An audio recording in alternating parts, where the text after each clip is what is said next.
విదేశాలకు వెళ్లిన భారతీయ విద్యార్థులకు సంబంధించి ఓ ఆసక్తికర విషయం తాజాగా తెరపైకొచ్చింది. ఇందులో భాగంగా 2024కి సంబంధించి కెనడా కాలేజీల్లో ప్రవేశాలు పొందిన సుమారు 20,000 మంది భారతీయ విద్యార్థులు క్లాసులకు హాజరు కావడం లేదని అంటున్నారు. దీంతో వీరంతా ఏం చేస్తున్నారనేది ఆసక్తిగా మారింది. కెనడా కాలేజీలలో అడ్మిషన్స్ పొందిన భారతీయ విద్యార్థులు సుమారు 20,000 మంది వరకు క్లాసులకు అటెండ్ కావడం లేదనే విషయం ఇప్పుడు తీవ్ర చర్చనీయాంశంగా మారింది. దీంతో వీళ్ళంతా ఎక్కడికి వెళ్తున్నారు, ఏం చేస్తున్నారనే విషయం తీవ్ర చర్చనీయాంశంగా మారింది. ఈ సమయంలో ఓ ఆసక్తికర సమాధానం తెరపైకి వచ్చింది. ఇందులో భాగంగా వీరంతా స్వదేశంలో తీసుకున్న ఎడ్యుకేషన్ లోన్స్ తీర్చడం కోసం పార్ట్ టైం జాబ్స్ చేస్తున్నారని అంటున్నారు. కెనడాలో పనిచేయడం ద్వారా స్వదేశంలో విద్యా రుణాలను క్లియర్ చేయడం సులభం అవ్వడంతో పాటు జీవనోపాధికి సహాయపడుతుందని ఈ ఆలోచన అని అంటున్నారు.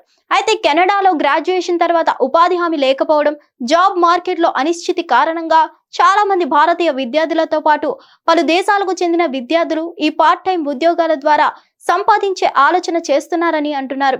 ఈ వ్యవహారంపై కెనడా పౌరుల నుంచి ఘాటైన రియాక్షన్స్ వస్తుండడం గమనార్హం. ఇలా భారతదేశం నుంచి చదువుల కోసం వెళ్లిన విద్యార్థులు కాలేజీలకు అటెండ్ అవ్వడం మానేసి ఇలా పార్ట్ టైం జాబ్స్ చేస్తున్నారనే విషయం తీవ్ర చర్చనీయాంశంగా అయిన వేళ దీనిపై కెనడియన్ పౌరులు స్పందిస్తున్నారు. ఇది నిజంగా షాకింగ్ విషయం అని అంటున్నారు. ఇది చట్ట విరుద్ధమని నొక్కి చెబుతున్నారు. అసలు భారతీయ విద్యార్థులు ఏ విధంగానైనా యుఎస్, కెనడాల్లో అడుగు పెట్టాలని స్థిర